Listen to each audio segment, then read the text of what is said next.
सध्याच्या वसंत ऋतू चैत्र आधारे दिलेल्या वैशिष्ट्यावरून झाडाचे नाव लिहा. वैशिष्ट्ये: निळसर फुलांची तुरे. झाडाचे वेलीचे नाव डॅश डॅश. उत्तर: वैशिष्ट्य: निळसर फुलाची तुरे. झाडाचे वेलीचे नाव कर्जाचे झाड. वैशिष्ट्ये: गुलाबी रंगाची कोवळी पालवी. झाडाचे वेलीचे नाव डॅश डॅश. उत्तर: वैशिष्ट्ये: गुलाबी रंगाची कोवळी पालवी. झाडाचे वेलीचे नाव पिंपळ. वैशिष्ट्ये: गुलाबी गेंद.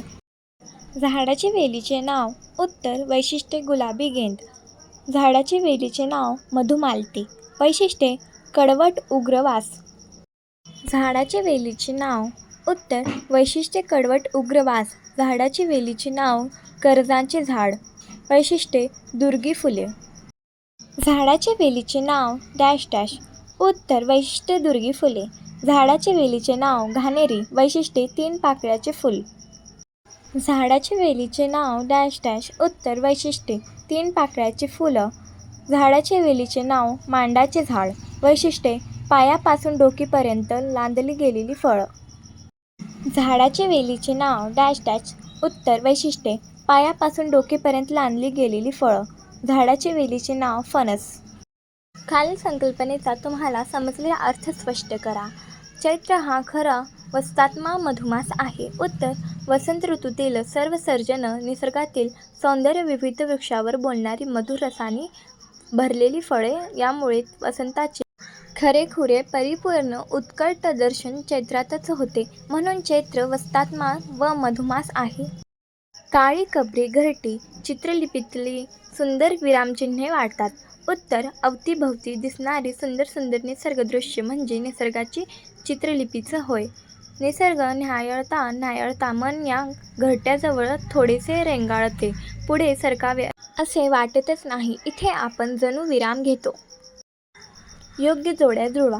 अ गट: लांबलचक थेट. अर्धवर्तुळ पांढरी टोपी भुरभुरणारे जावळ. ब गट: मांड्याच्या लोंब्या कैऱ्याचे गोळे करंजाची कळी. उत्तर: अ गट: लांबलचक थेट. उत्तरे: कैऱ्याचे गोळे, अर्धवर्तुळ पांढरी टोपी, करंजाची कळी, भुरभुरणारे जावळ, मांड्याच्या लोंब्या. खालील तक्ता पूर्ण करा. शब्द: अर्थ: निष्कर्ष, पाणी निघून गेलेला. निर्गंध डॅश डॅश. निर्वात डॅश डॅश. निगर्वी dash dash. निस्वार्थी डॅश डॅश. उत्तर: शब्द: अर्थ. निष्कर्ष: पाणी निघून गेलेला. निर्गंध: गंध निघून गेलेला. निर्वात: हवा नसलेला. निगर्वी: गर्व नसलेला. निस्वार्थी: स्वार्थ नसलेला. खालील वाक्यात योग्य ठिकाणी योग्य वाक्यप्रचार वापरून वाक्य पुन्हा लिहा. लहान सहान अपयशाने दुःखी होणे अयोग्यच. उत्तर: व्यवस्थित होणे. गुंजारव करत भ्रमर फुलांच्या अवतीभोवती फिरत असतात. उत्तर: रुंजी घालणे. मोठ्या माणसाबद्दल चुकीचे बोलणे हा सुद्धा अपराधच. उत्तर: कुचेष्टा करणे.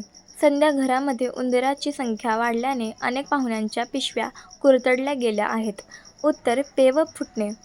खालील शब्दांमधील प्रत्यय ओळखून तक्ता पूर्ण करा. उत्तर: शब्द: प्रत्यय त्याच प्रत्ययाचा वेगळा शब्द. पहिला: अतुलनीय, नीय, प्रशंसनीय. दुसरा: प्रादेशिक, इक, सामाजिक. गुळगुळीत, ईद, मुळमुळीत. चौथा: अणकुचीदार, दार, टोकदार. खालील वाक्यातील अधोरेखित नामाचा प्रकार ओळखून चौकटीत लिहा. अश्विनीला पुस्तक वाचायला आवडते डॅश डॅश. उत्तर: अश्विनी विशेषनाम. पुस्तक सामान्य नाम. अजय आजच मुंबईहून परत आला डॅश डॅश. उत्तर: अजय विशेषनाम. मुंबई विशेषनाम. गुलाबाचे सौंदर्य काही निराळेच असते डॅश डॅश. उत्तर: गुलाब विशेषनाम. सौंदर्य भाववाचक नाम. रश्मीच्या आवाजात वेगळा गोडवा आहे डॅश डॅश. रश्मी विशेषनाम. गोडवा भाववाचक नाम. खालील ओळी वाचून दिलेल्या शब्दासाठी त्यातून योग्य पर्यायी शब्द शोधून लिहा. अ. कर्ण डॅश डॅश. आ. सोबती डॅश डॅश. इ. मार्ग डॅश डॅश. इ. हर्ष. उत्तर: अ. कर्ण कान. आ. सोबती मित्र. इ. मार्ग वाट. इ. हर्ष आनंद.